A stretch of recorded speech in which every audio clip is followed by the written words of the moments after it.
Capítulo 16 – Médiuns especiais. Além das categorias de médiuns que acabamos de enumerar, a mediunidade apresenta uma variedade infinita de nuances que constituem o que se chama os médiuns especiais, e que têm aptidões particulares ainda não definidas, abstração feita das qualidades e dos conhecimentos do espírito que se manifesta.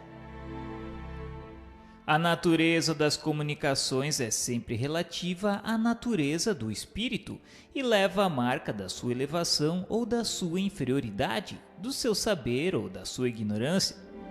Mas em igualdade de merecimento, do ponto de vista hierárquico, há neles incontestavelmente uma propensão a se ocuparem mais de uma coisa do que de outra. Os espíritos batedores, por exemplo, não saem muito das manifestações físicas, enquanto que entre os que dão manifestações inteligentes há espíritos poetas, músicos, desenhistas, moralistas, sábios, médicos e etc. Falamos dos espíritos de ordem mediana, porque chegados a certo grau, as aptidões se confundem na unidade da perfeição. Mas ao lado da aptidão do espírito, há a do médium, que é para ele um instrumento mais ou menos cômodo, mais ou menos flexível, e no qual descobre qualidades particulares que não podemos apreciar. Tomemos uma comparação. Um músico muito hábil tem sob as suas mãos vários violinos que para o vulgo seriam todos bons instrumentos, mas entre os quais o artista consumado faz uma grande diferença. Neles percebe nuances de uma delicadeza extrema que o farão escolher a uns e rejeitar a outros. Nuances que compreende mais pela intuição, pois não as pode definir. Ocorre o mesmo com respeito aos médiuns. Com qualidades iguais na potência medianímica, o espírito dará preferência a um ou a outro, segundo o gênero de comunicações que quer dar. Assim, por exemplo, vêem-se pessoas escreverem como médiuns admiráveis poesias, embora nas condições ordinárias não tenham jamais podido ou sabido fazer 2 versos. Outros, ao contrário, que são poetas, como médiuns, jamais puderam escrever senão prosa, não obstante o seu desejo. Ocorre o mesmo com o desenho e a música e etc. Há ainda outros que, sem terem por eles mesmos conhecimentos científicos, têm uma aptidão mais particular para receberem comunicações sábias. Outros estão para os estudos históricos. Outros servem mais facilmente de intérpretes para os espíritos moralistas. Em uma palavra, qualquer que seja a flexibilidade do médium, as comunicações que recebe com mais facilidade têm geralmente um cunho especial. Há mesmo os que não saem de um certo círculo de ideias, e quando saem não têm senão comunicações incompletas, lacônicas e frequentemente falsas. Fora das causas de aptidão, os espíritos se comunicam ainda mais ou menos voluntariamente por um tal ou tal intermediário, segundo suas simpatias. Assim, em condições iguais, o mesmo espírito será sempre mais explícito com certos médiuns, unicamente porque melhor lhe convém. Se estaria, pois, em erro, se apenas porque se tem à mão um bom médium, e fosse mesmo sua escrita muito fácil, se pensasse obter por eles boas comunicações em todos os gêneros. A primeira condição, sem contradita, é assegurar-se da fonte de onde elas emanam, quer dizer, das qualidades do espírito que a transmite. Mas não é menos necessário ter em vista as qualidades do instrumento que se dá ao espírito. É preciso, pois, estudar a natureza do médium como se estuda a natureza do espírito, porque são os 2 elementos essenciais para se obter um resultado satisfatório. Há um terceiro elemento que desempenha um papel igualmente importante e que é a intenção, o pensamento íntimo, o sentimento mais ou menos louvável daquele que interroga, e isso se concebe. Para que uma comunicação seja boa, é necessário que emane de um espírito bom. Para que esse espírito bom possa transmiti-la, é necessário um bom instrumento. Para que se queira transmiti-la, é preciso que o objetivo lhe convenha. O espírito que lê o pensamento julga se a questão que se lhe propõe mereceu uma resposta séria, se a pessoa que lhe a endereça é digna de recebê-la. Caso contrário, não perde tempo em semear bons grãos sobre as pedras. E é então que os espíritos levianos e zombeteiros se dão inteira liberdade, porque, pouco inquietando-se com a verdade, não a encaram de perto e são geralmente pouquíssimo escrupulosos sobre o fim e sobre os meios. Resumimos aqui os principais gêneros de mediunidade a fim de apresentar-lhes de alguma sorte o quadro sinótico, compreendendo os que já descrevemos nos capítulos precedentes, indicando os números onde a questão se acha com mais detalhes. Agrupamos as diferentes variedades de médiuns pela analogia de causas e de efeitos, sem que esta classificação nada tenha de absoluto. Alguns se encontram frequentemente, outros, ao contrário, são raros e mesmo excepcionais, o que temos o cuidado de mencionar. Estas últimas indicações foram todas fornecidas pelos espíritos, que de resto revisaram esse quadro com um cuidado todo particular e o completaram com numerosas observações e novas categorias, de tal sorte que, por assim dizer, é inteiramente obra sua. Indicamos com aspas suas observações textuais quando acreditamos conveniente ressaltá-las. São na maioria de Erasto e de Sócrates. Podem-se dividir os médiuns em duas grandes categorias. Os médiuns de efeitos físicos, aqueles que têm o poder de provocar efeitos materiais ou manifestações ostensivas. Os médiuns de efeitos intelectuais, os que são mais especialmente propensos a receberem e a transmitirem as comunicações inteligentes. Todas as outras variedades se prendem mais ou menos diretamente a uma ou a outra dessas duas categorias. Algumas se ligam às duas. Se analisam os diferentes fenômenos produzidos sob a influência mediúnica, ver-se-á que em todos há um efeito físico e que aos efeitos físicos se junta, o mais frequentemente, um efeito inteligente. O limite entre os dois é algumas vezes difícil de se estabelecer, mas isso não leva a nenhuma consequência. Compreendemos sob a denominação de médiuns de efeitos intelectuais aqueles que podem mais especialmente servir de intermediários para as comunicações regulares e continuadas. Variedades comuns a todos os gêneros de mediunidade. Médiuns sensitivos. São as pessoas suscetíveis de sentirem a presença dos espíritos por uma impressão geral ou local, vaga ou material. A maioria distingue os espíritos bons, os maus, pela natureza da impressão. Os médiuns delicados e muito sensíveis devem se abster de comunicações com os espíritos violentos ou cuja impressão seja penosa por causa da fadiga que disso resulta. Médiuns naturais ou inconscientes são aqueles que produzem os fenômenos espontaneamente sem nenhuma participação da sua vontade e o mais frequentemente com o seu desconhecimento. Já os médiuns facultativos ou voluntários são aqueles que têm o poder de provocar os fenômenos por um ato de sua vontade. Qualquer que seja essa vontade, nada podem se os espíritos se recusam, o que prova a intervenção de uma potência estranha. Variedades especiais para os efeitos físicos. Médiuns tiptólogos são aqueles que, por cuja influência se produzem os ruídos e as pancadas, variedade muito comum, com vontade ou sem ela.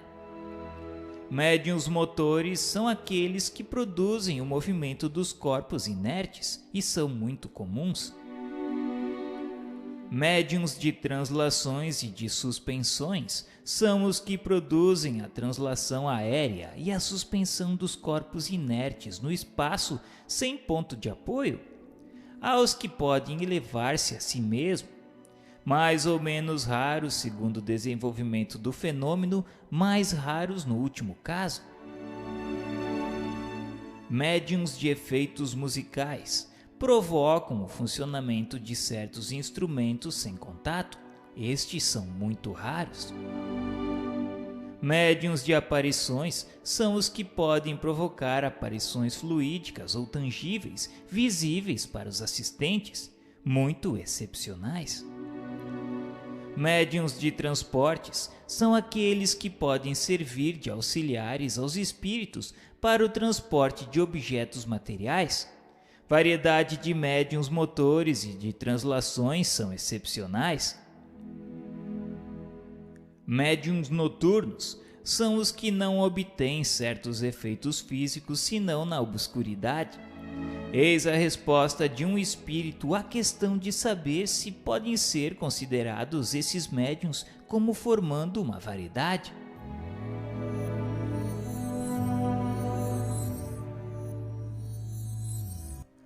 Pode-se certamente fazer do tipo uma especialidade, mas esse fenômeno se prende mais às condições ambientes do que à natureza do médium ou dos espíritos. Devo acrescentar que alguns escapam a essa influência do meio e que a maioria dos médiuns noturnos poderiam alcançar pelo exercício e atuar tão bem no claro como na obscuridade. Esta variedade de médium é pouco numerosa e é preciso dizê-lo graças a essa condição que deixa toda a liberdade ao emprego de truques de ventriloquia e dos tubos acústicos. Os charlatães com muita frequência têm abusado da credulidade em se fazendo passar por médiuns a fim de recolher dinheiro. Mas que importa? Os prestidigitadores de salão, como os prestidigitadores de praça pública, serão cruelmente desmascarados e os espíritos lhe provarão que não é bom se imiscuir em suas obras. Sim, eu repito, certos charlatães serão castigados de um modo bastante rude para que se desgostem do ofício de falsos médiuns. De resto, tudo isto só terá um momento.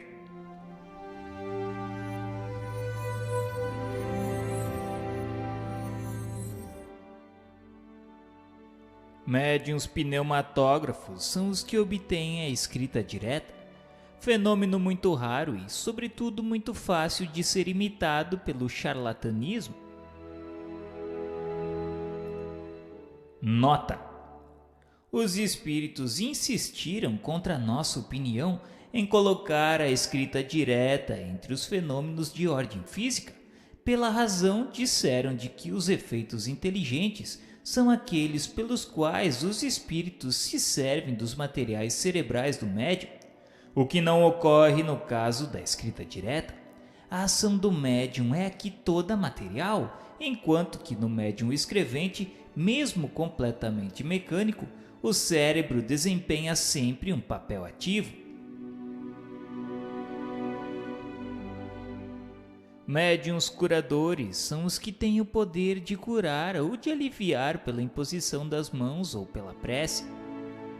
Esta faculdade não é essencialmente mediúnica, pertence a todo crente verdadeiro, quer seja médium ou não. Frequentemente, ela não é senão uma exaltação do poder magnético fortificado em caso de necessidade pelo concurso dos bons espíritos. Os médiuns excitadores são as pessoas que têm o poder de desenvolver nos outros, pela sua influência, a faculdade de escrever. Aí é antes um efeito magnético do que um fato de mediunidade propriamente dito, porque nada prova a intervenção de um espírito. Em todo caso, pertence à ordem dos efeitos físicos.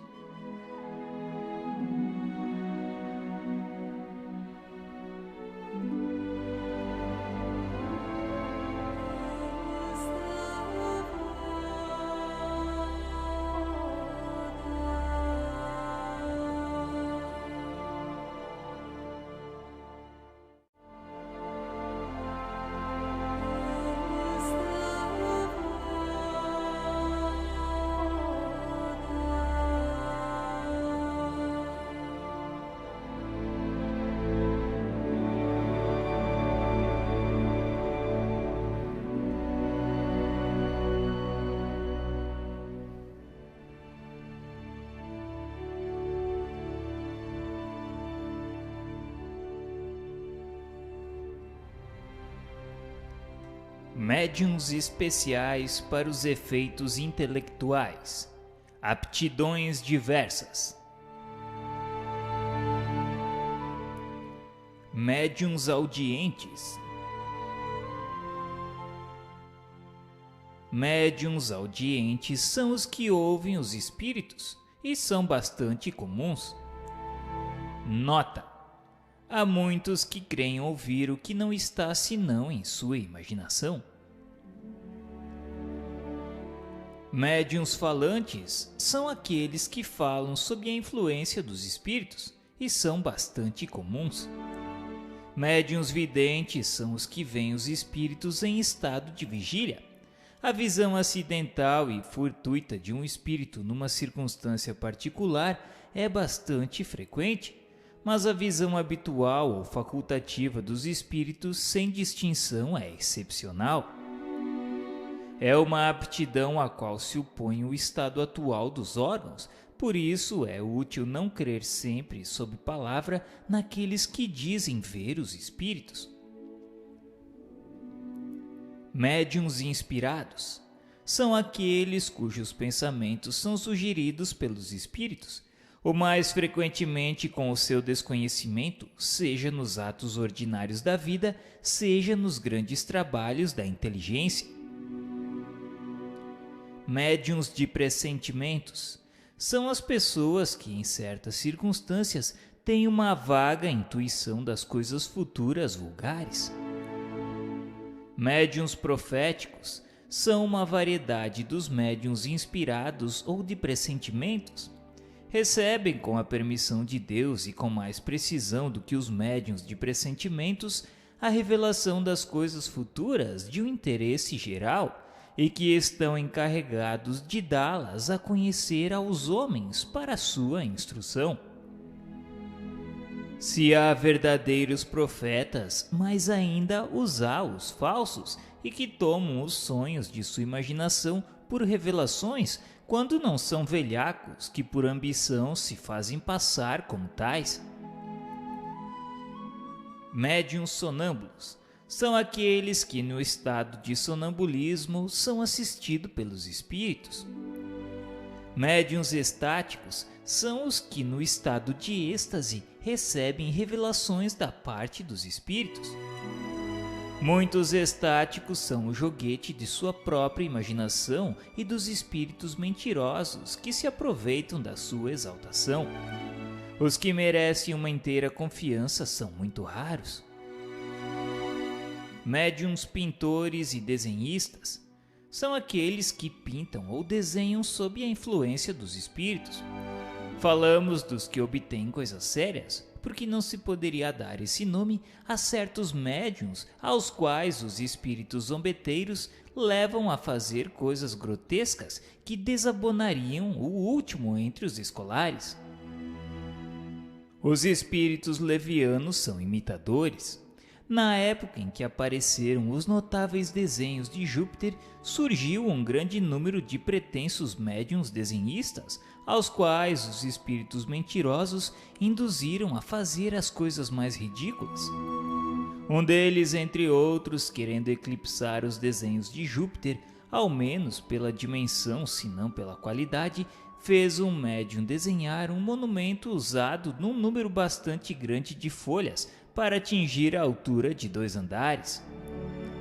Muitos outros levaram a fazer supostos retratos que eram verdadeiras caricaturas. Médiuns músicos são os que executam, compõem ou escrevem músicas sob a influência dos espíritos. Há médiuns músicos mecânicos, semimecânicos, intuitivos e inspirados, como para as comunicações literárias.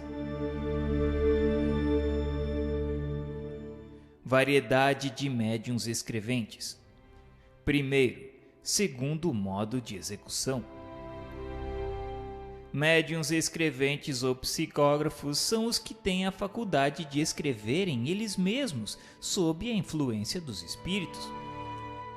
Médiuns escreventes mecânicos são aqueles cuja mão recebe um impulso involuntário e que não têm nenhuma consciência daquilo que escrevem, e são muito raros. Os médiuns semimecânicos são aqueles cuja mão avança involuntariamente, mas que têm a consciência instantânea das palavras ou das frases à medida que escrevem. Estes são mais comuns.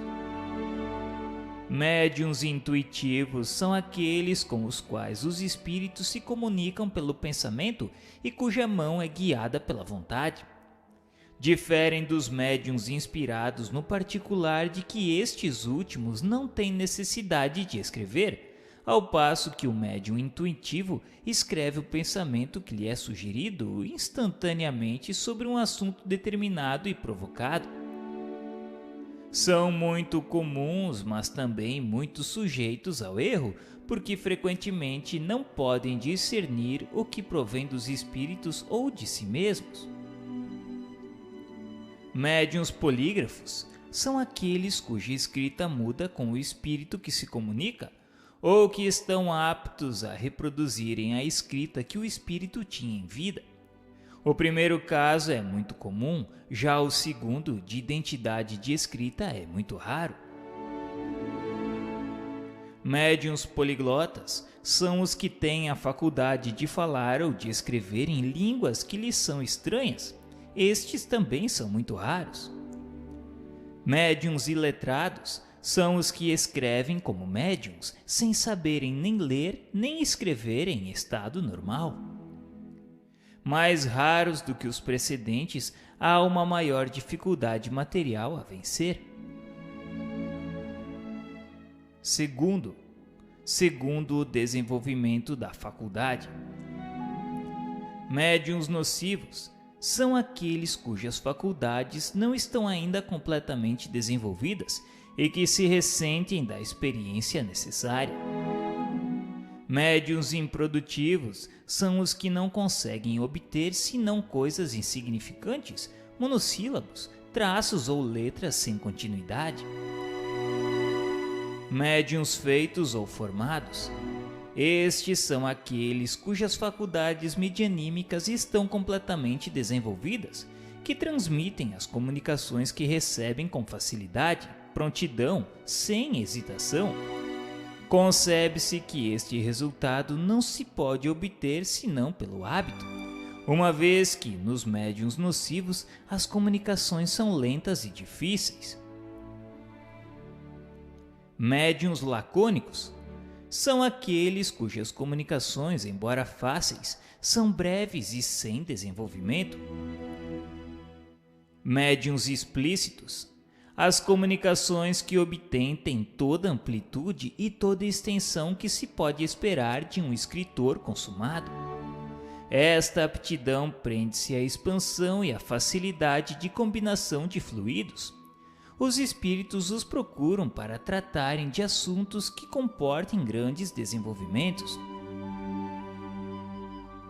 Médiuns experimentados. A facilidade de execução é um assunto do hábito que se adquire frequentemente e em pouco tempo, enquanto que a experiência é o resultado de um estudo sério de todas as dificuldades que se apresentam na prática do espiritismo. A experiência dá ao médium o tato necessário para apreciar a natureza dos espíritos que se manifestam, julgar suas qualidades boas ou más pelos mais minuciosos sinais, discernir a velhacaria dos espíritos enganadores que se abrigam sobre as aparências da verdade. Compreende-se facilmente a importância desta qualidade, sem a qual todas as outras são sem utilidade real. O mal é que muitos médiuns confundem a experiência, fruto do estudo, com a aptidão, produto do organismo. Creem-se mestres porque escrevem facilmente, repudiam todos os conselhos e tornam-se a presa de espíritos mentirosos e hipócritas que os conquistam, lisonjeando-lhes o seu orgulho. Médiuns flexíveis são aqueles cujas faculdades se prestam mais facilmente aos gêneros de comunicações e pela qual todos os espíritos, ou quase todos, podem se manifestar espontaneamente ou por evocação. Esta variedade de médiuns se aproxima muito da dos médiuns sensitivos. Médiuns exclusivos são aqueles pelos quais um espírito se manifesta, de preferência e mesmo com a exclusão de todos os outros, e responde por aqueles que se chamam por intermédio do médium. Isto se prende sempre a uma falta de flexibilidade. Quando o espírito é bom, pode-se ligar ao médium por simpatia e com uma finalidade louvável. Quando é mau, é sempre com a intenção de colocar o médium sob sua dependência. É antes um defeito do que uma qualidade, e muito vizinho da obsessão. Médiuns de evocações. Os médiuns flexíveis são naturalmente os mais próprios a este gênero de comunicações e as perguntas de detalhes que se podem dirigir aos espíritos. Sob este aspecto, há médiuns muito especiais. Suas respostas se encerram quase sempre num quadro restrito, incompatível com o desenvolvimento dos assuntos gerais. Médiuns de ditados espontâneos. Recebem de preferência comunicações espontâneas da parte de espíritos que se apresentam sem serem chamados. Quando esta faculdade é especial no médium, é difícil e algumas vezes mesmo impossível fazer uma evocação por seu intermédio. Entretanto, são melhor aparelhados do que os da variedade precedente.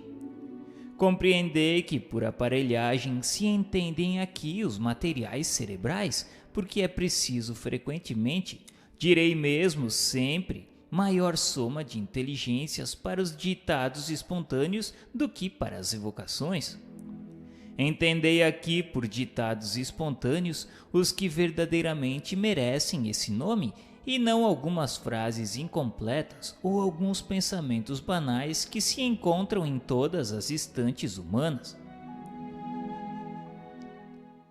Terceiro, segundo o gênero e a especialidade das comunicações. Médiuns versificadores.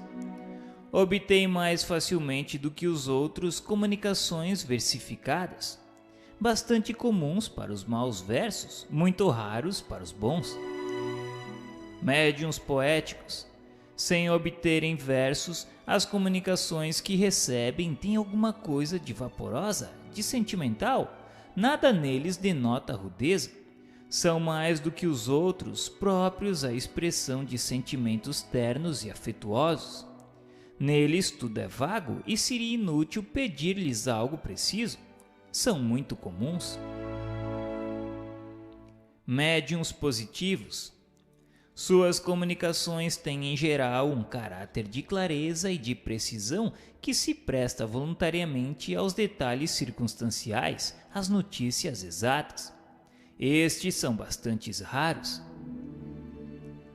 Médiuns literários não têm nem o vago dos médiuns poéticos, nem o terra a terra dos médiuns positivos, mas dissertam com sagacidade. Seu estilo é correto, elegante e frequentemente de uma notável eloquência. Médiuns incorretos podem obter coisas muito boas, pensamentos de uma moralidade irrepreensível, mas seu estilo é difuso, incorreto, sobrecarregado de repetições e de termos impróprios. A incorreção material do estilo prende-se geralmente à falta de cultura intelectual do médium, que não é para o espírito um bom instrumento sob esse aspecto. O espírito a isso liga pouca importância. Para ele o pensamento é a coisa essencial e vos deixa livre para dar-lhe a forma conveniente. Não ocorre o mesmo com ideias falsas e ilógicas que uma comunicação pode conter. São sempre um índice de inferioridade do espírito que se manifesta. Médiuns historiadores são aqueles que têm uma aptidão especial para desenvolvimento histórico. Esta faculdade, como todas as outras, é independente dos conhecimentos do médium, porque se vê em pessoas sem instrução e mesmo crianças tratarem de assuntos bem acima de sua capacidade. Essa é uma variedade rara de médiuns positivos. Médiuns científicos. Não dizemos sábios porque podem ser muito ignorantes e, não obstante isso, são mais especialmente próprios para as comunicações relativas às ciências. Médiuns receitistas. Sua especialidade é servir mais facilmente de intérprete dos espíritos para as prescrições médicas. É preciso não confundi-los com os médiuns curadores, porque não fazem absolutamente senão transmitir o pensamento do espírito e não o têm por eles mesmos nenhuma influência. Esses médiuns são bastante comuns. Médiuns religiosos. Estes recebem mais especialmente comunicações de um caráter religioso ou que tratem de questões de religião, não obstante suas crenças e seus hábitos. Médiuns filósofos e moralistas. Suas comunicações têm geralmente por objeto as questões de moral e de alta filosofia. São muito comuns para a moral. Nota de Erasto. Todos esses matizes são variedades de aptidões de bons médiuns. Quanto aos que têm uma aptidão especial para certas comunicações científicas, as históricas, médicas ou outras, acima de sua capacidade intelectual, estejais persuadidos de que possuíram esses conhecimentos em uma outra existência e que permaneceram neles em estado latente. Fazem parte dos materiais cerebrais necessários ao espírito que se manifesta. Esses são os elementos que lhes facilitam o caminho para comunicar suas próprias ideias, porque esses médiuns são para eles instrumentos mais inteligentes e mais maleáveis do que o seria um bruto.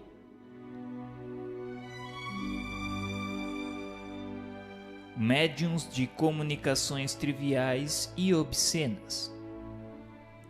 Essas palavras indicam o gênero de comunicações que certos médiuns recebem habitualmente e a natureza dos espíritos que as dão.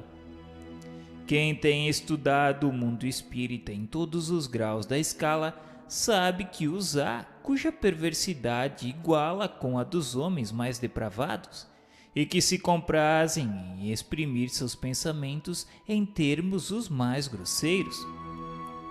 Outros, menos abjetos, se contentam com expressões triviais.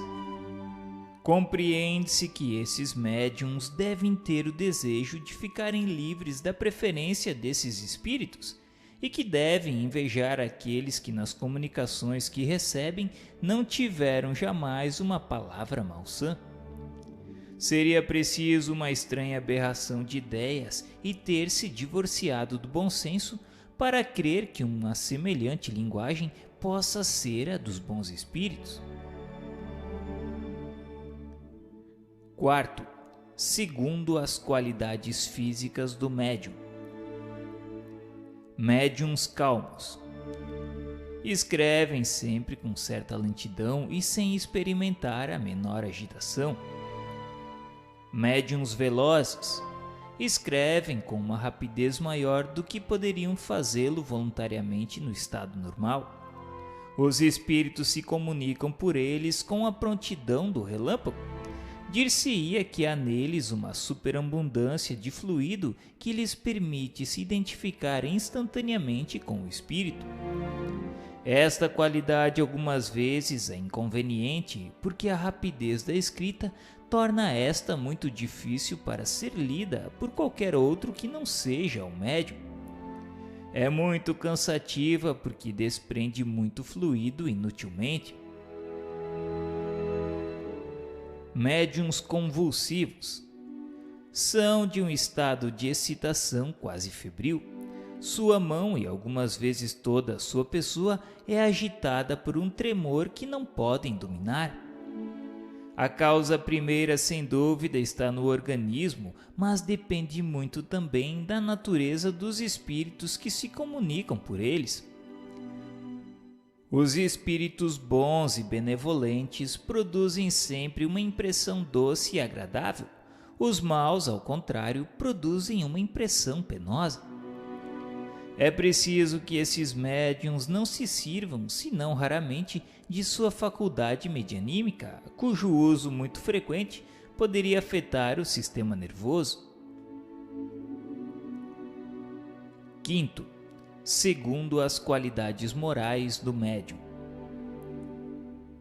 Nós os mencionamos sumariamente para a memória e para completar o quadro, visto que serão desenvolvidos mais adiante nos capítulos especiais da influência moral do médium, da obsessão, da identidade dos espíritos e outros, sobre os quais chamamos uma atenção particular.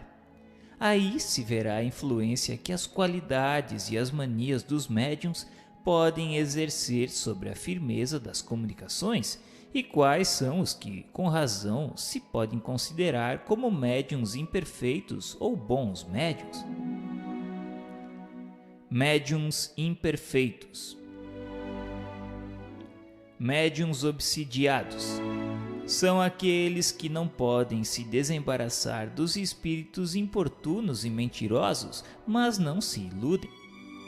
Médiuns fascinados são aqueles que são enganados pelos espíritos mentirosos e se iludem sobre a natureza das comunicações que recebem.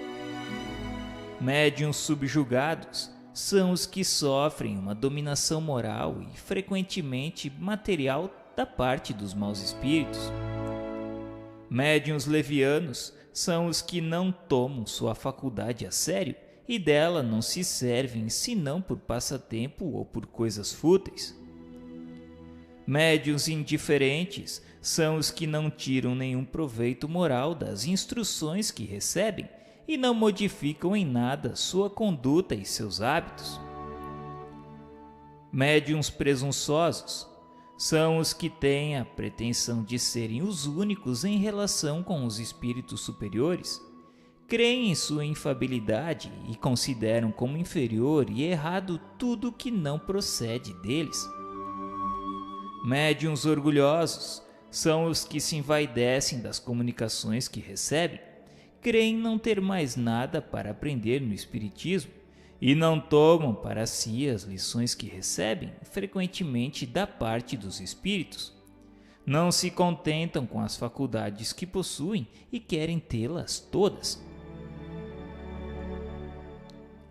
Médiuns suscetíveis.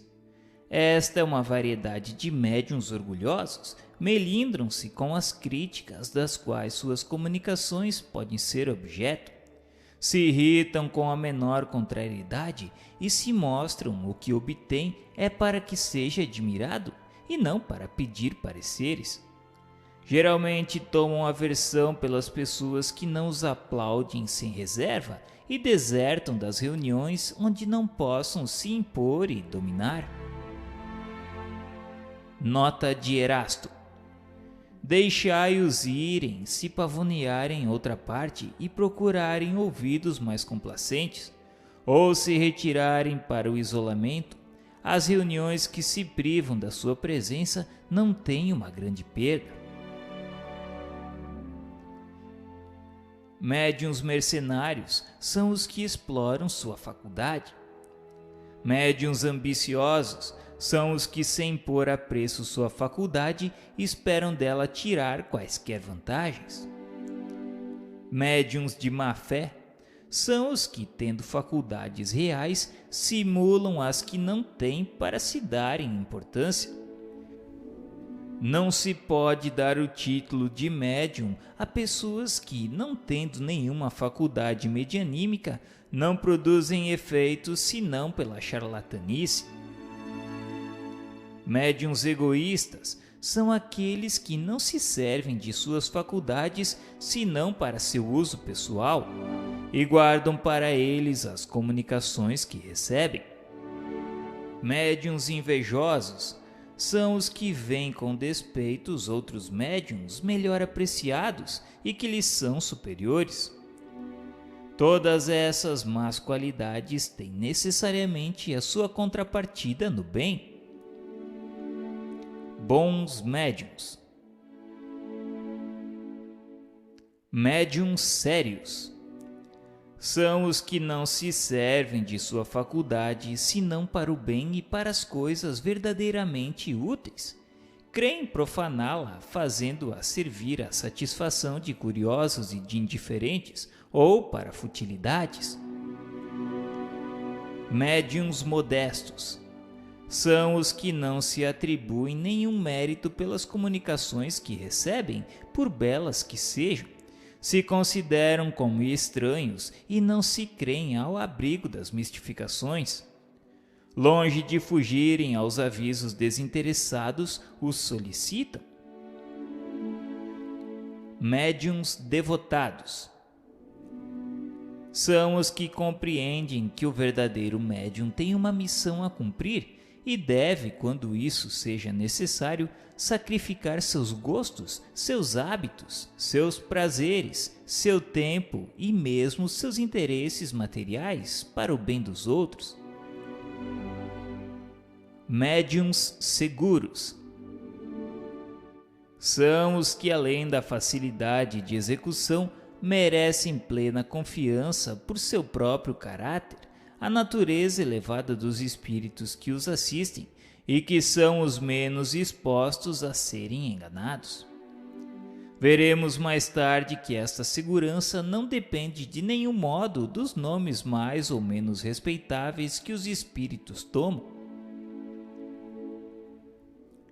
Nota de Erasto: é incontestável, bem o sabeis, que criticando assim as qualidades e as manias dos médiuns, isso suscitará contrariedade e mesmo animosidade em alguns, mas o que importa?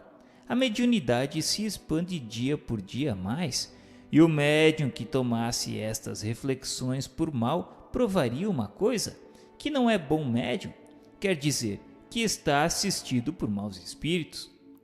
De resto, como disse, tudo isso não terá senão um tempo, e os maus médiuns, os que abusam ou usam mal suas faculdades, sofrerão tristes consequências por isso, como já ocorreu com alguns.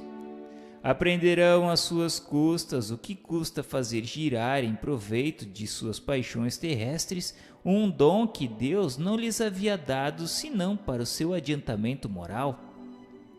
Se não podeis conduzi-los para o bom caminho, lamentai-os, porque posso dizê-lo, são réprobos de Deus. Nota de Sócrates: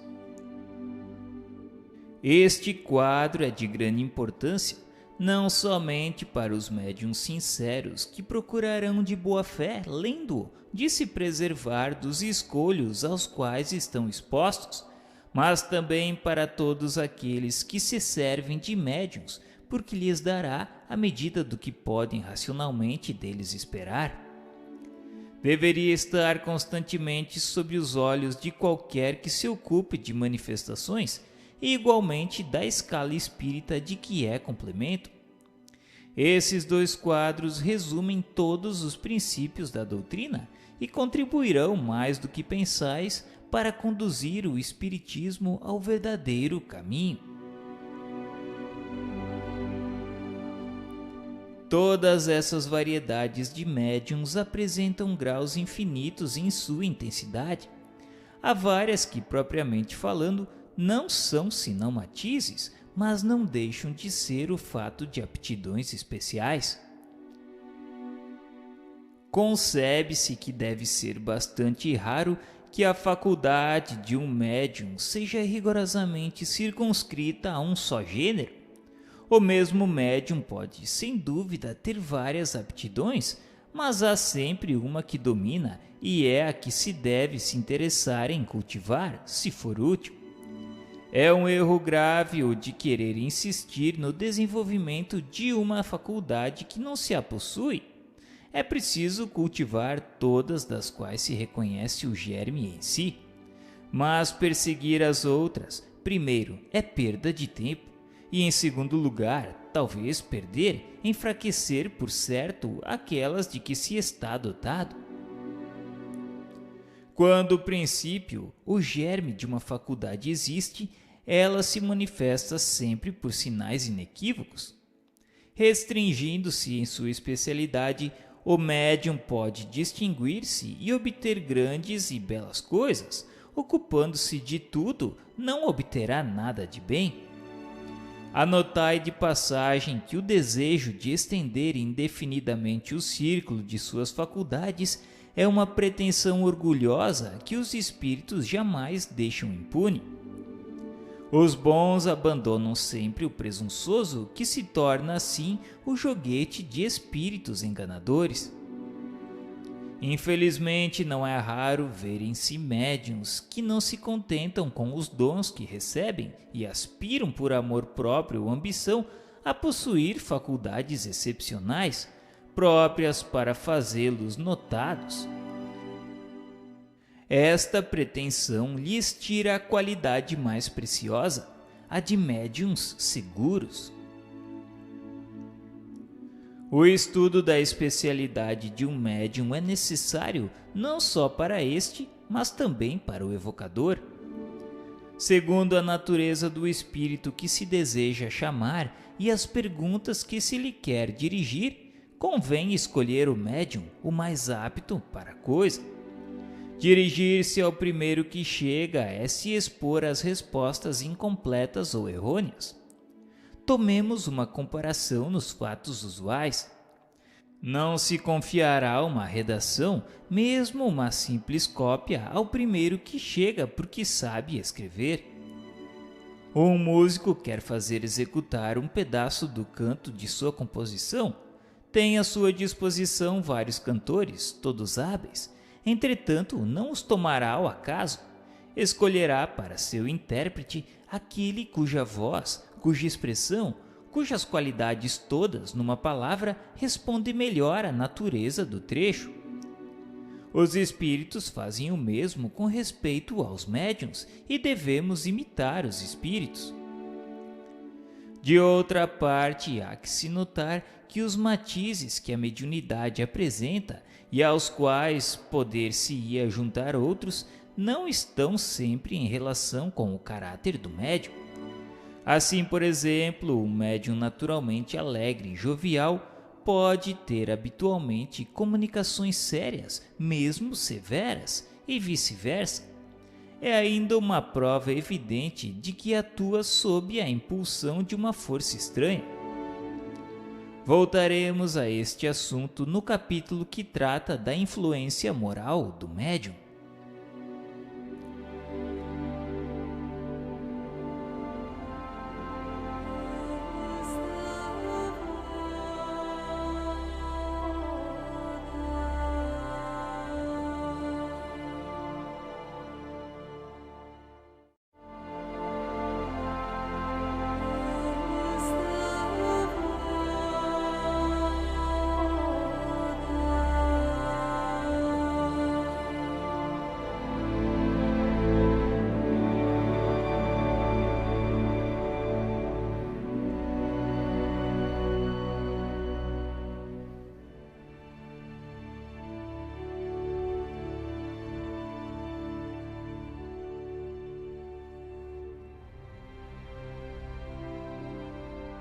Capítulo 17 – Formação dos médiuns. Desenvolvimento da mediunidade. Nos ocuparemos aqui especialmente dos médiuns escreventes, porque esse gênero de mediunidade é o mais difundido, e de outra parte porque é ao mesmo tempo o mais simples, o mais cômodo, o que dá os mais satisfatórios e mais completos resultados. É também aquele que todo mundo ambiciona. Infelizmente, não há até o presente nenhum diagnóstico que possa indicar, mesmo aproximadamente, que se possui esta faculdade. Os sinais físicos pelos quais certas pessoas acreditam ver indícios nada têm de certos. Ela se encontra nas crianças e nos velhos, entre os homens e as mulheres, quaisquer que sejam o temperamento, o estado de saúde, o grau do desenvolvimento intelectual e moral. Não há senão um meio para lhe constatar a existência, somente experimentando. Pode-se obter a escrita, como vimos, por meio de cestas e pranchetas, ou diretamente pela mão. Este último modo, sendo mais fácil e, pode-se dizer, o único empregado hoje, é o que nos empenhamos em dar preferência. O procedimento é o mais simples. Consiste unicamente em tomar um lápis e um papel e se colocar na posição de uma pessoa que escreve, sem outra preparação. Mas para que se tenha sucesso, várias recomendações são indispensáveis. Como disposição material, recomendamos evitar tudo que possa embaraçar o livre movimento da mão. É mesmo preferível que esta não repouse inteiramente sobre o papel. A ponta do lápis deve apoiar o suficiente para traçar, mas não o bastante para sofrer resistência. Todas essas precauções tornam-se inúteis uma vez que se conseguiu escrever corretamente, porque então nenhum obstáculo poderia deter. Estas não são senão as preliminares do aprendiz.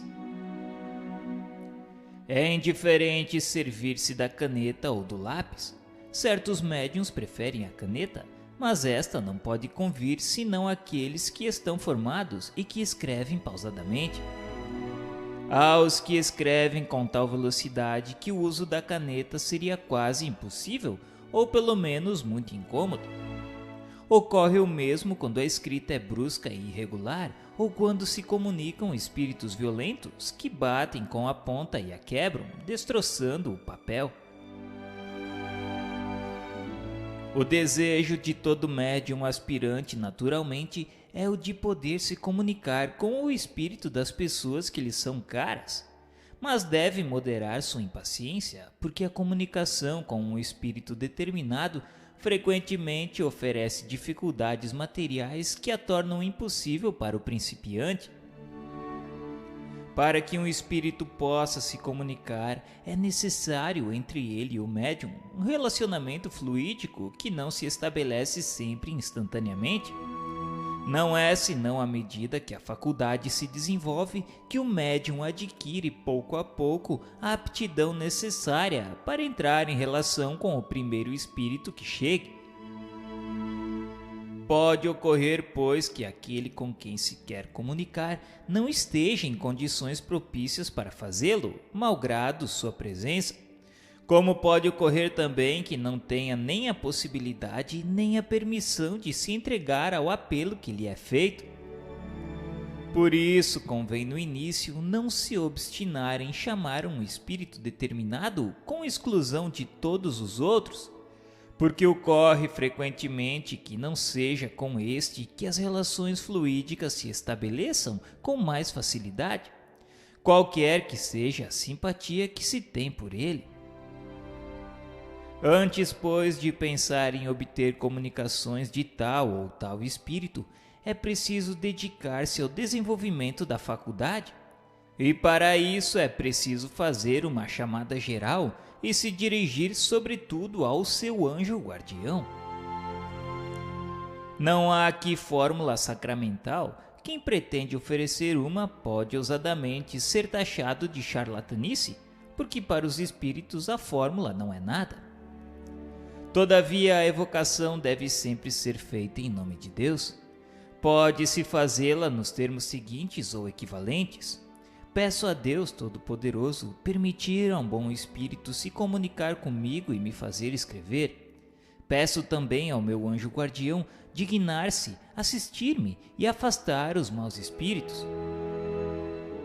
Espera-se então que um espírito se manifeste fazendo escrever alguma coisa. Pode ser que esse seja o que se deseja, como pode ser também que seja um espírito desconhecido ou o próprio anjo guardião. Mas em todos os casos, geralmente se faz conhecer escrevendo seu nome, mas então se apresenta a questão da identidade. Uma das que requer maior experiência, porque são poucos os iniciantes que não estejam expostos a serem enganados. Nós a trataremos mais adiante em um capítulo especial. Quando se quer evocar espíritos determinados, é muito essencial, ao começar, dirigir-se àqueles que se sabe serem simpáticos e que podem ter um motivo para virem, como os parentes ou os amigos, por exemplo. Nesse caso, a evocação pode ser assim formulada: em nome de Deus Todo-Poderoso, peço ao espírito de tal que se comunique comigo. Ou então, peço a Deus Todo-Poderoso permitir ao espírito de tal comunicar-se comigo. Ou qualquer outra fórmula respondendo ao mesmo pensamento. Não é menos necessário que as primeiras perguntas sejam concebidas de tal forma que a resposta seja simplesmente sim ou não, como por exemplo: estás aí? Quer responder-me? Podes me fazer escrever? E etc. Mais tarde, esta precaução se torna inútil. Não se trata no começo senão de uma relação a estabelecer. O essencial é que a pergunta não seja fútil, que não trate de coisas de interesse privado e, sobretudo, que seja a expressão de um sentimento benevolente e simpático para o espírito a quem se dirige. Ver mais adiante o capítulo especial sobre as invocações. Uma coisa ainda mais importante do que o modo de chamar é a calma e o recolhimento, unidos a um desejo ardente e a firme vontade de ser bem-sucedido. E por vontade não entendemos aqui uma vontade efêmera que atua por intervalos e que a cada minuto se interrompe por outras preocupações, mas uma vontade séria, perseverante, contínua, sem impaciência nem desejo febril. O recolhimento é favorecido pela solidão, pelo silêncio e o afastamento de tudo que se pode causar distrações. Não resta mais então do que uma coisa a fazer, que é a de renovar todos os dias as tentativas durante 10 minutos, 15 minutos, meia hora ou cada vez mais. E isso durante 15 dias, um mês, 2 meses ou mais se for preciso. Conhecemos médiuns que não se formaram senão depois de 6 meses de exercício, enquanto que outros escrevem correntemente desde a primeira vez. Para se evitarem tentativas inúteis, pode-se interrogar por um outro médium, um espírito sério e avançado. Mas deve-se notar que, quando colocada aos espíritos a questão de saber se é ou não médium, eles respondem quase sempre afirmativamente, o que não impede as tentativas de serem frequentemente infrutíferas. Isto se explica naturalmente. Faz-se ao espírito uma pergunta geral e ele responde de um modo geral. Ora, como se sabe, nada é mais elástico do que a faculdade medianímica, uma vez que pode se apresentar sob as mais variadas formas e em graus muito diferentes. Pode-se, pois, ser médium sem o perceber, em um sentido que não é aquele que se pensa. A esta pergunta vaga, sou médium? O espírito pode simplesmente responder, sim. Agora esta outra mais precisa, Sou médium escrevente? Ele pode responder não. É preciso ter em conta também a natureza do espírito que se interroga. Há os que tão levianos e tão ignorantes que respondem à torto e à direito como verdadeiros estouvados. Por isso, dissemos para dirigir-se a espíritos esclarecidos que respondem, em geral, voluntariamente a essas perguntas e indicam o melhor caminho a seguir se há possibilidade de sucesso. Um meio que bastante frequentemente é bem sucedido consiste em empregar como auxiliar momentâneo um bom médium escrevente flexível já formado. Se coloca sua mão ou seus dedos sobre a mão do que quer escrever, é raro que esta não o faça imediatamente. Compreende-se o que se passa nesta circunstância? A mão que prende o lápis torna-se de alguma sorte um apêndice da mão do médium, como seria uma cesta ou uma prancheta. Mas isso não impede este exercício de ser muito útil quando se puder empregá-lo naquilo que, frequentemente e regularmente repetido, ajuda a superar o obstáculo material e provoca o desenvolvimento da faculdade. Basta ainda algumas vezes magnetizar fortemente com essa intenção o braço e a mão daquele que quer escrever.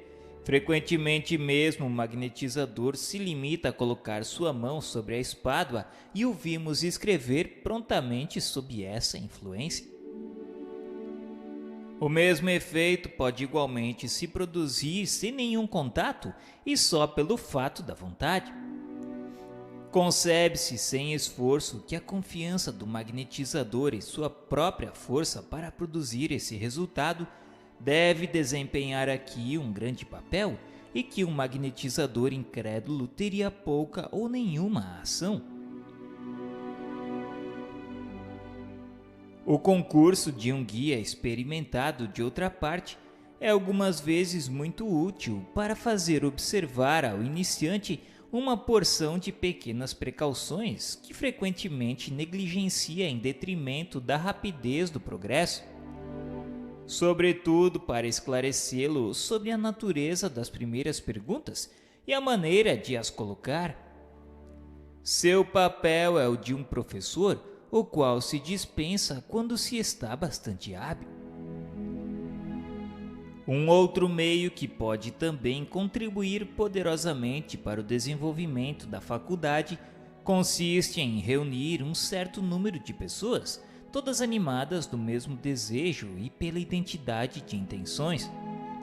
Aí, simultaneamente, em um silêncio absoluto e com um religioso recolhimento, ensaiem escrever, fazendo cada uma evocação de seu anjo guardião ou de um espírito simpático qualquer. Uma delas pode igualmente fazer, sem designação especial e por todos os membros da reunião, uma evocação geral aos bons espíritos, dizendo, por exemplo, em nome de Deus Todo-Poderoso, pedimos aos bons espíritos dignarem-se comunicar pelas pessoas aqui presentes. Raramente entre elas não há as que dão prontamente sinais de mediunidade, ou mesmo escrevam correntemente em pouco tempo. Compreende-se facilmente o que se passa nestas circunstâncias. As pessoas unidas por uma identidade de intenções formam um todo coletivo, onde a força e a sensibilidade se encontram aumentadas por uma espécie de influência magnética que ajuda o desenvolvimento da faculdade. Entre os espíritos atraídos por esse concurso de vontades, há os que encontram nos assistentes o instrumento que lhes convém. Se não é um, será outro, e eles o aproveitam.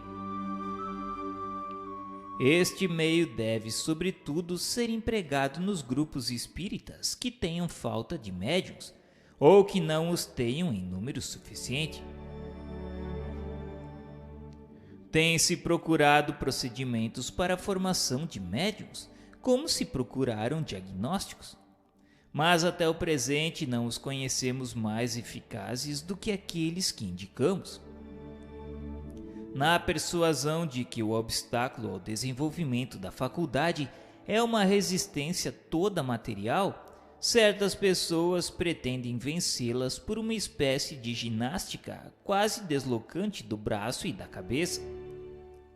Não descrevemos esse procedimento que nos chega do outro lado do Atlântico, não somente porque não temos nenhuma prova de sua eficácia, mas pela convicção que temos de que pode oferecer perigo para as compleições delicadas pelo abalo do sistema nervoso.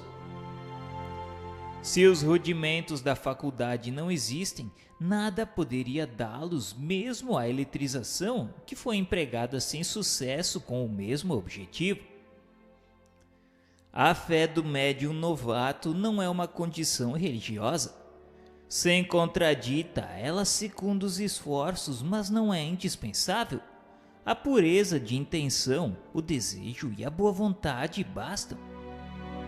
Viram-se pessoas perfeitamente incrédulas ficarem muito admiradas por escreverem, enquanto que crentes sinceros não podem fazê-lo, o que prova que esta faculdade depende de uma predisposição orgânica. O primeiro indício de uma disposição para se escrever é uma espécie de tremor no braço e na mão. Pouco a pouco a mão é arrastada por uma impulsão que não pode dominar. Frequentemente ela não traça no início senão riscos insignificantes. Depois os caracteres se desenham mais e mais nitidamente e a escrita acaba por adquirir a rapidez da escrita corrente. Em todos os casos é preciso abandonar a mão ao seu movimento natural, não lhe transmitindo nem resistência nem propulsão. Certos médiuns escrevem correntemente e com facilidade desde o início, algumas vezes mesmo desde a primeira sessão, o que é bastante raro. De outras vezes fazem durante bastante tempo barras e verdadeiros exercícios caligráficos. Os bons espíritos dizem que é para lhes soltar a mão. Se estes exercícios se prolongam demais ou degenerarem em sinais ridículos, não haverá dúvida de que é um espírito que se diverte, porque os bons espíritos não fazem jamais nada de inútil. Nesse caso, precisaria redobrar o fervor para chamar a assistência destes. Se não obstante isso, não há mudança, é preciso deter-se desde que se percebe que não se obtém nada de sério. Pode-se recomeçar a tentativa cada dia, mas convém cessar aos primeiros sinais equivocados para não dar essa satisfação aos espíritos zombeteiros. A estas observações um espírito adicionou: há médiuns cuja faculdade não pode ir além desses sinais, quando ao cabo de alguns meses não obtém senão coisas insignificantes, sim ou não, ou letras sem continuidade, é inútil persistir em gastar papel em pura perda. São médiuns, mas médiuns improdutivos. De resto, as primeiras comunicações obtidas não devem ser consideradas senão como exercício que se confiam a espíritos secundários. Por isso não é preciso lhes atribuir senão uma medíocre importância em razão dos espíritos que, por assim dizer, são empregados como os mestres de escritas para desbastarem o médium iniciante. Porque não acrediteis que sejam jamais os espíritos elevados que levam o médium a fazer esses exercícios preparatórios. Somente ocorre que, se o médium não tem um objetivo sério, esses espíritos permanecem a se ligar a ele. Quase todos os médiuns passaram por esse crisol para se desenvolver. Cabe a eles fazerem o que for preciso para conseguirem a simpatia dos espíritos verdadeiramente superiores. O escolho da maioria dos médiuns iniciantes é ter relações com espíritos inferiores e devem se considerar felizes quando não o sejam senão espíritos levianos. Toda a sua atenção deve tender a não lhes deixar tomar pé, porque uma vez ancorados não é sempre fácil desembaraçar-se deles. É um ponto tão capital, sobretudo no início, que sem as precauções necessárias pode-se perder o fruto das mais belas faculdades. O primeiro ponto consiste em se colocar com uma fé sincera sob a proteção de Deus e reclamar a assistência de seu anjo guardião. Este é sempre bom, ao passo que os espíritos familiares, simpatizantes com as boas ou más qualidades do médium, podem ser levianos e até mesmo maus. O segundo ponto é o de se dedicar com um cuidado escrupuloso a reconhecer por todos os indícios fornecidos pela experiência a natureza dos primeiros espíritos que se comunicam e dos quais é sempre prudente se defender. Se esses indícios são suspeitos, é preciso fazer um apelo fervoroso ao seu anjo guardião e repelir com todas as suas forças os maus espíritos, provando-lhes que não se engana, a fim de desencorajá-los. Por isso, o estudo preliminar da teoria é indispensável, se se querem evitar os inconvenientes inseparáveis da inexperiência. Encontrarão sobre este assunto instruções muito desenvolvidas nos capítulos da obsessão e da identidade dos espíritos. Limitaremos-nos a dizer aqui que, além da linguagem, podem se considerar como provas infalíveis da inferioridade dos espíritos todos os sinais, figuras, emblemas inúteis ou pueris, toda escrita bizarra, truncada, torcida, de dimensões exageradas, ou afetando formas ridículas e inusitadas. A escrita pode ser muito má, pouco legível mesmo, o que se deve mais ao médium do que ao espírito, sem ter nada de insólito. Vimos médiuns de tal modo enganados que mediam a superioridade dos espíritos pela dimensão dos caracteres, dando uma grande importância às letras moldadas como os caracteres de imprensa. Puerilidade evidentemente incompatível com uma superioridade real.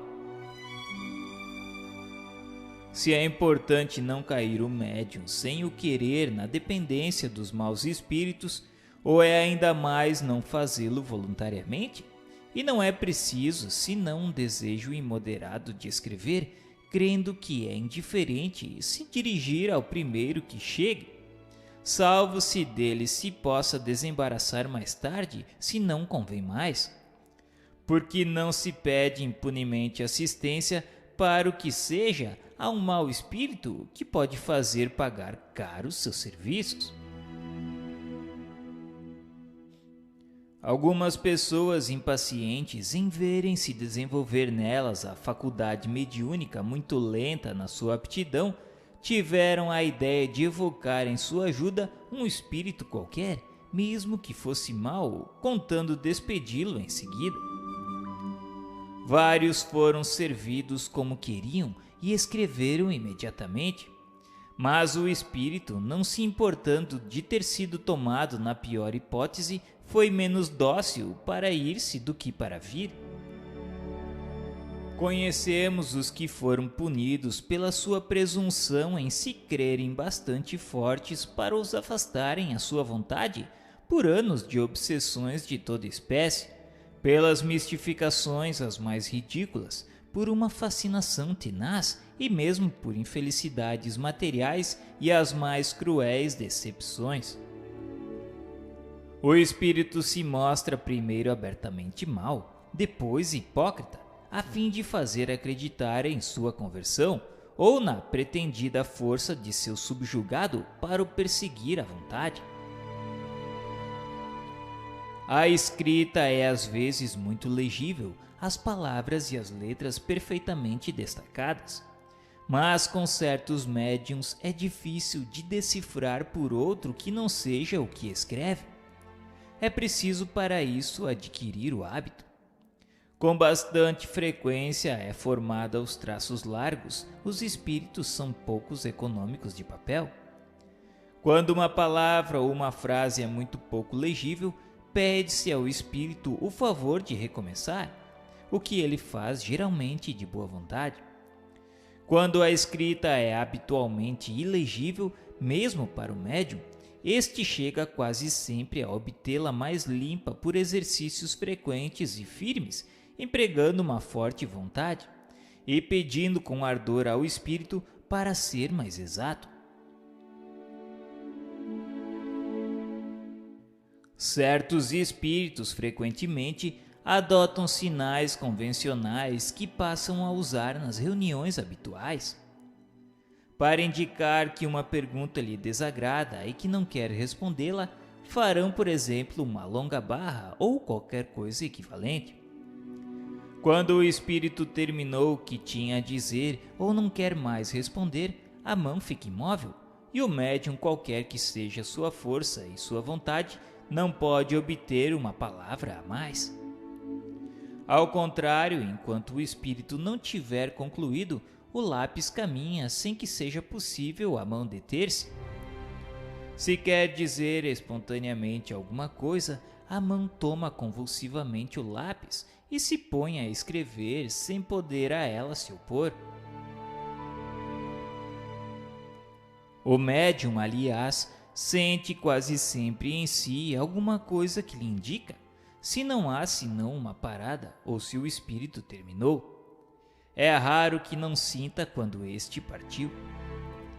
Tais são as explicações, as mais essenciais, que tínhamos a dar em relação ao desenvolvimento da psicografia. A experiência fará conhecer na prática certos detalhes que seria inútil referir aqui e para os quais os princípios gerais servirão de guia. Que muitos experimentem e se encontrarão mais médiuns do que se pensa. Tudo o que acabamos de dizer se aplica à escrita mecânica, e a que todos os médiuns procuram obter com razão, mas o mecanismo puro é muito raro e frequentemente se mistura com a intuição. Tendo o médium a consciência daquilo que escreve, é naturalmente levado a duvidar da sua faculdade. Não sabe se aquilo vem dele ou de um espírito estranho.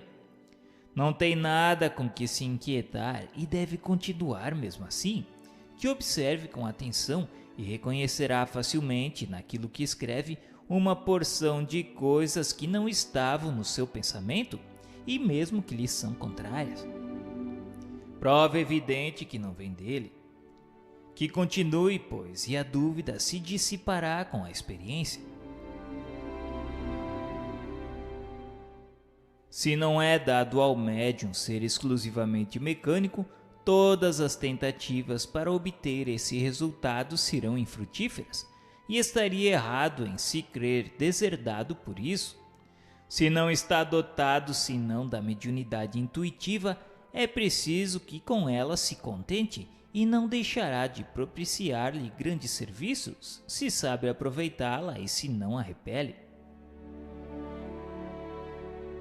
Se depois de tentativas inúteis, continuadas durante algum tempo, nenhum indício de movimento involuntário se produz, ou se esses movimentos são muito fracos para dar resultados, não se deve hesitar em escrever o primeiro pensamento que lhe é sugerido, sem se inquietar se vem dele ou de uma outra fonte estranha. A experiência lhe ensinará a fazer essa distinção. Ocorre a miúde, aliás, que o movimento mecânico se desenvolva posteriormente. Dissemos mais acima que há casos nos quais é indiferente saber se o pensamento vem do médium ou de um espírito estranho. É sobretudo quando um médium puramente intuitivo ou inspirado faz um trabalho de imaginação por si mesmo, pouco importa que ele se atribua um pensamento que lhe foi sugerido, se vem boas ideias, que agradeça ao seu bom gênio e lhe serão sugeridas outras. Tal é a inspiração dos poetas, dos filósofos e dos sábios. Suponhamos agora a faculdade medianímica completamente desenvolvida, que o médium escreve com facilidade, que seja em uma palavra o que se chama um médium feito. Seria um grande erro de sua parte crer-se dispensado de qualquer outra instrução. Ele não venceu senão uma resistência material, e é agora que começam para ele as verdadeiras dificuldades, e tem mais do que antes necessidade de conselhos da prudência e da experiência, se não quiser cair nas 1000 armadilhas que lhe vão ser armadas. Se quiser muito cedo voar com suas próprias asas, não tardará em ser joguete dos espíritos mentirosos que procurarão explorar sua presunção.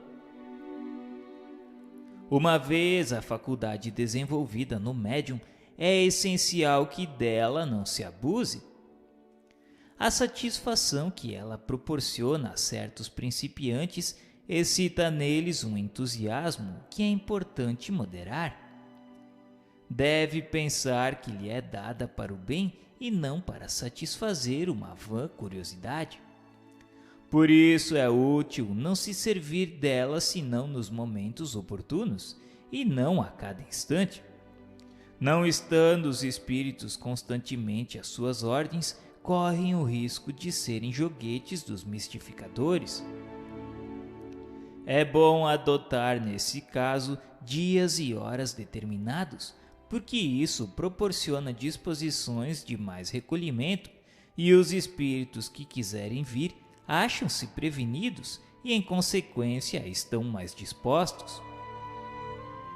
Se não obstante todas as tentativas, a mediunidade não se revelar de nenhum modo, será preciso renunciar a ela, como se renuncia a cantar quando não se tem voz. Aquele que não sabe uma língua serve-se de um tradutor. É preciso fazer o mesmo, quer dizer, recorrer a outro médium. Na falta de médium, não é preciso crer-se privado da assistência dos espíritos. A mediunidade é para eles o meio de se expressarem, mas não um meio exclusivo de atração.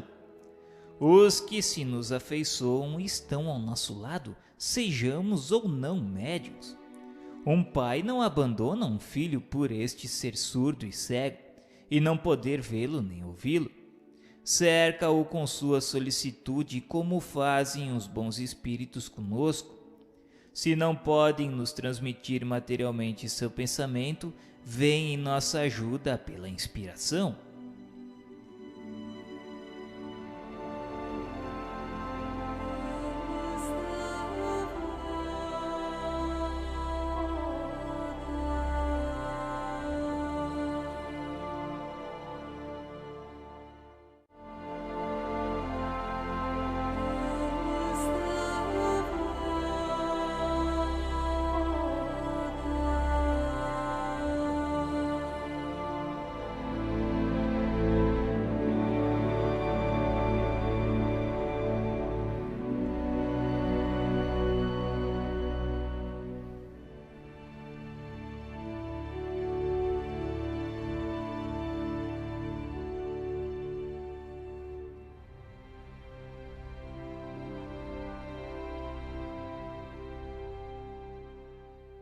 Mudança de caligrafia.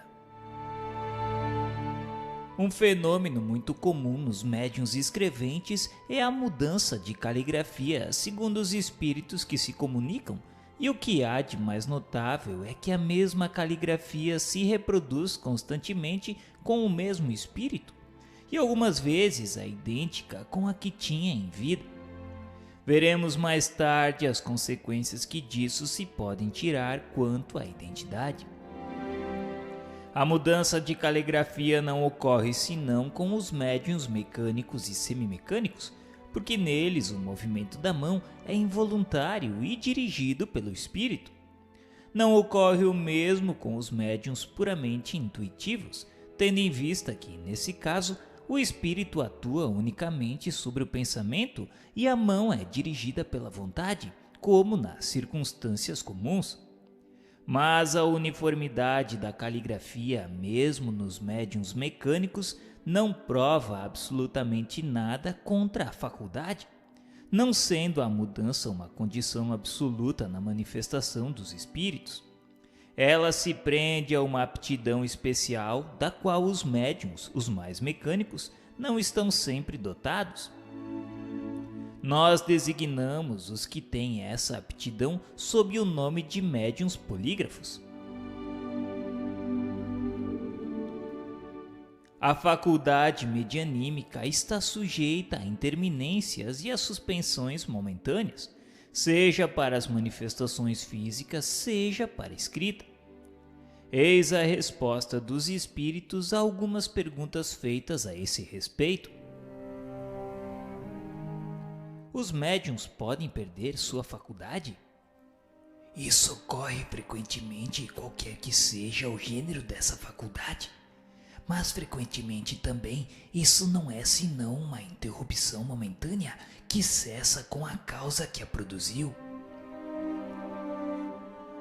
A causa da perda da mediunidade está no esgotamento do fluido?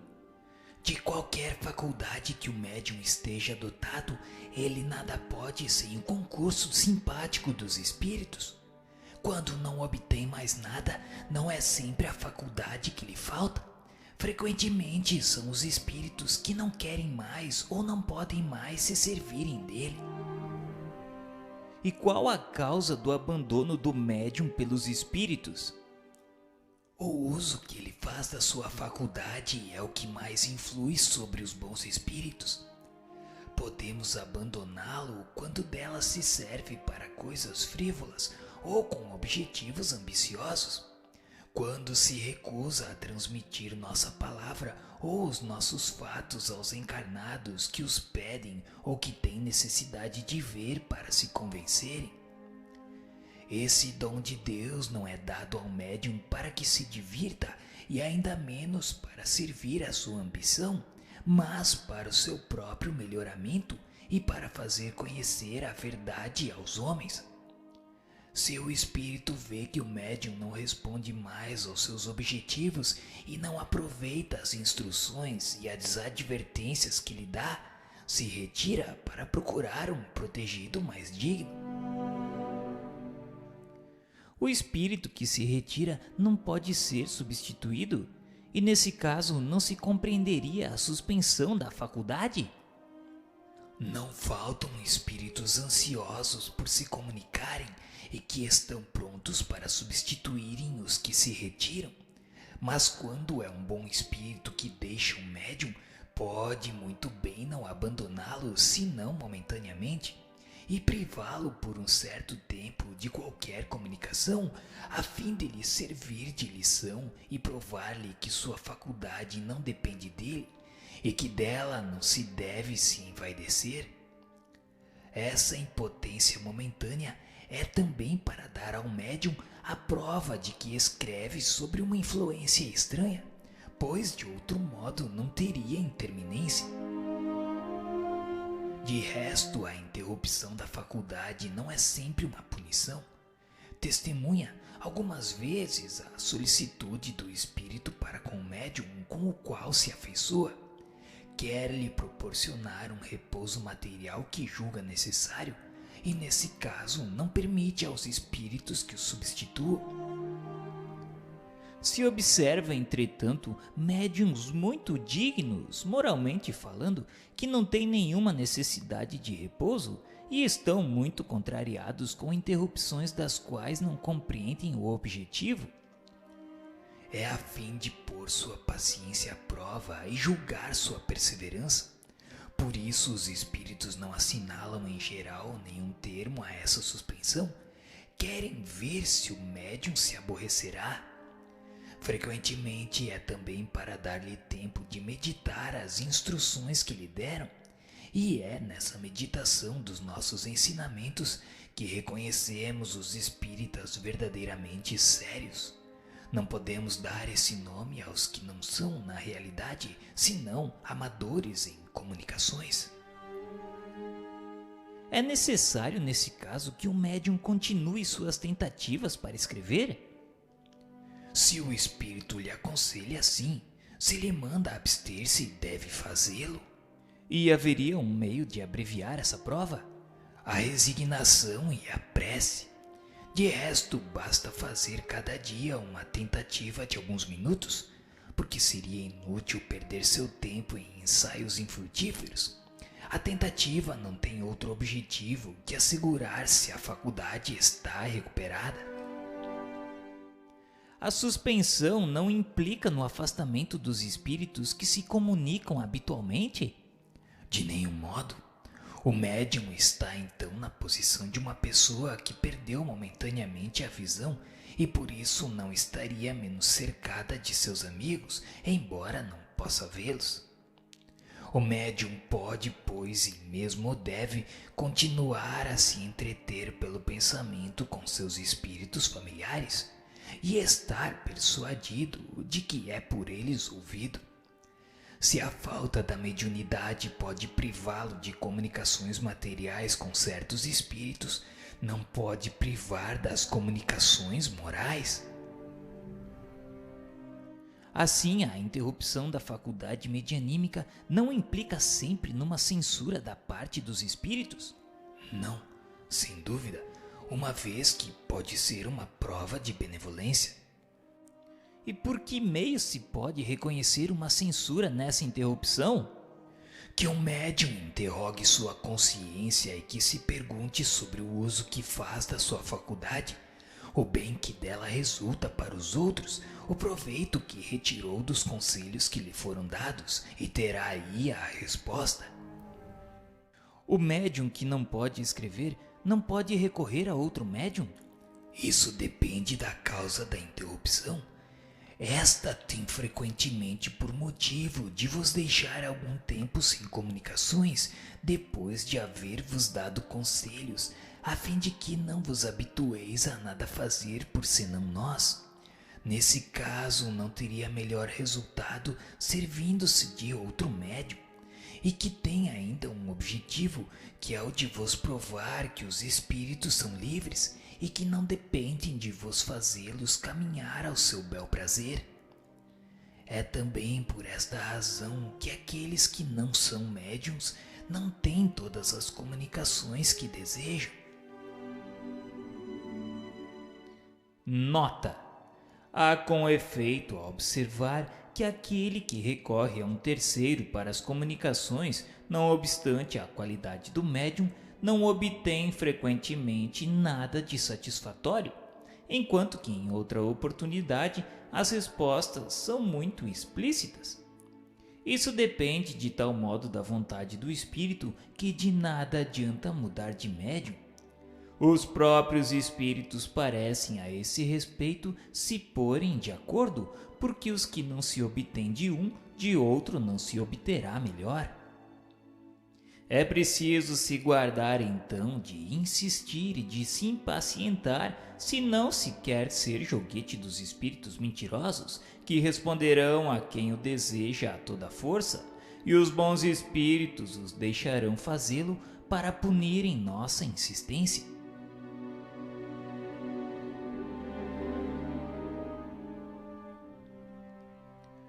Com qual finalidade a providência dotou certos indivíduos da mediunidade de uma maneira especial? É uma missão da qual estão encarregados e que os torna felizes. São os intérpretes entre os espíritos e os homens. Entretanto, há médiuns que não empregam sua faculdade senão com repugnância. São médiuns imperfeitos que não conhecem o valor do favor que lhes é concedido. Se é uma missão, como ocorre que não seja o privilégio de homens de bem e que essa faculdade seja dada a pessoas que não merecem nenhuma estima e que podem dela abusar? Ela lhes é dada porque tem dela necessidade para sua própria melhoria e para que estejam em condições de receber bons esclarecimentos. Se disso não se aproveitam, sofrerão as consequências. Jesus não dava de preferência sua palavra aos pecadores, dizendo que é preciso dar àqueles que não têm. As pessoas que têm um grande desejo de escrever como médiuns e que não podem triunfar, podem disso concluir alguma coisa contra elas mesmas no que toca à benevolência dos espíritos a seu respeito? Não, porque Deus pode lhes haver recusado essa faculdade, como pode lhes ter recusado o dom da poesia ou da música. Mas se não gozam desse favor, podem gozar de outros. Como um homem pode se aperfeiçoar pelos ensinamentos dos espíritos quando não tem nem por si mesmo nem por outros médiuns os meios para receber esse ensinamento direto? Não tem os livros como o cristão tem o Evangelho. Para praticar a moral de Jesus, o cristão não tem necessidade de ter ouvido as palavras saírem de sua boca.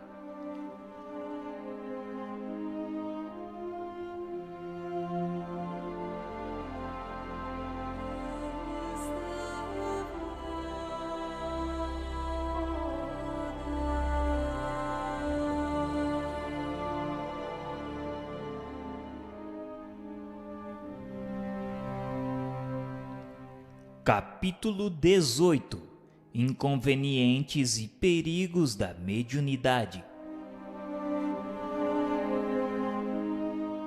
A faculdade mediúnica é indício de um estado patológico qualquer ou simplesmente anormal? Algumas vezes anormal, mas não patológico. Há médiuns de uma saúde vigorosa, os que são doentes o são por outras causas. O exercício da faculdade mediúnica pode ocasionar a fadiga? O exercício muito prolongado de toda e qualquer faculdade pode conduzir à fadiga. A mediunidade está no mesmo caso, principalmente a que se aplica aos efeitos físicos. Ocasiona necessariamente um dispêndio de fluido que conduz à fadiga e se repara pelo repouso. O exercício da mediunidade por si mesmo pode ter algum inconveniente do ponto de vista da higiene, abstração feita do abuso? Há casos em que é prudente e necessário mesmo se abster ou pelo menos moderar o uso. Isso depende do estado físico e moral do médium. Aliás, o médium geralmente o sente e quando experimenta a fadiga deve abster-se. Há pessoas para as quais esse exercício seja mais inconveniente do que para outras? Já vos disse que isso depende do estado físico e moral do médium. Há pessoas nas quais é necessário evitar toda causa de sobreexcitação, e esta é uma delas. E a mediunidade poderia produzir a loucura? Não mais do que todas as outras coisas quando não há predisposição pela fraqueza do cérebro. A mediunidade não produzirá a loucura quando o princípio não exista. Mas se o princípio existe, o que é fácil de se reconhecer pelo estado moral, o bom senso diz que é preciso usar de cautela sob todos os aspectos, porque toda causa de agitação pode ser nociva.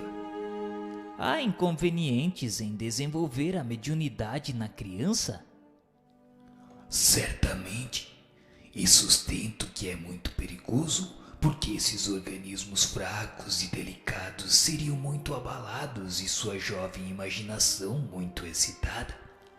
Além disso, os parentes sábios as afastarão dessas ideias, ou pelo menos delas não lhes falarão senão sob o ponto de vista das consequências morais.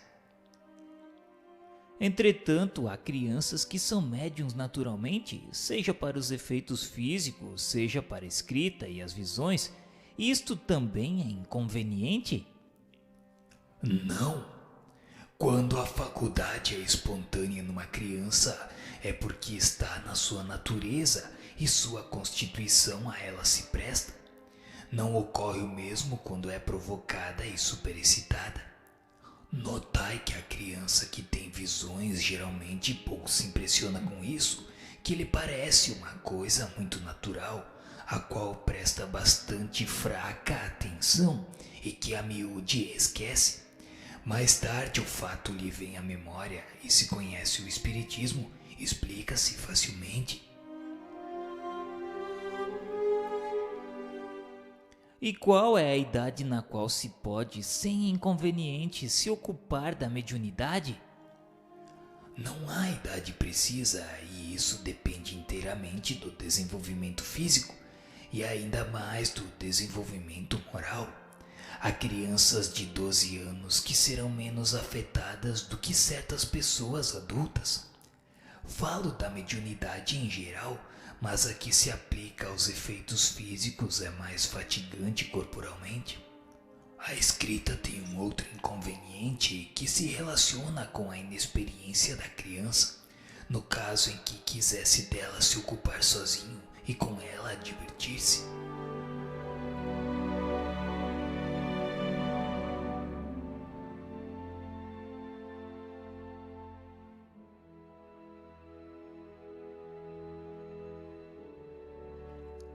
A prática do espiritismo, como veremos mais tarde, pede muito tato para afastar a astúcia dos espíritos enganadores. Se os homens adultos são seus joguetes, a infância e a juventude lhe estão ainda mais expostos pela sua inexperiência. Sabe-se, por outro lado, que o recolhimento é uma condição sem a qual não se podem ter relações com espíritos sérios.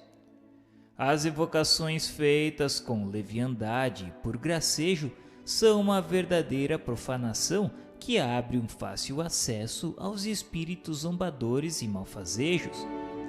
Como não se pode esperar de uma criança a gravidade necessária a semelhante ato, seria de se temer que fizesse dela um jogo se ficasse entregue a si mesma. Mesmo nas mais favoráveis condições, deve-se desejar que uma criança dotada da faculdade medianímica não a exercesse senão sob os olhos de pessoas experimentadas que lhe ensinarão pelo exemplo o respeito que se deve às almas daqueles que viveram. Vê-se depois disso que a questão da idade está subordinada às circunstâncias tanto do temperamento quanto do caráter. Todavia, o que ressalta claramente das respostas acima é que não é necessário pressionar o desenvolvimento dessa faculdade nas crianças quando não é espontâneo, e que em todos os casos é preciso nisso usar uma grande circunspecção, que não é necessário nem excitá-lo nem encorajá-lo nas pessoas débeis.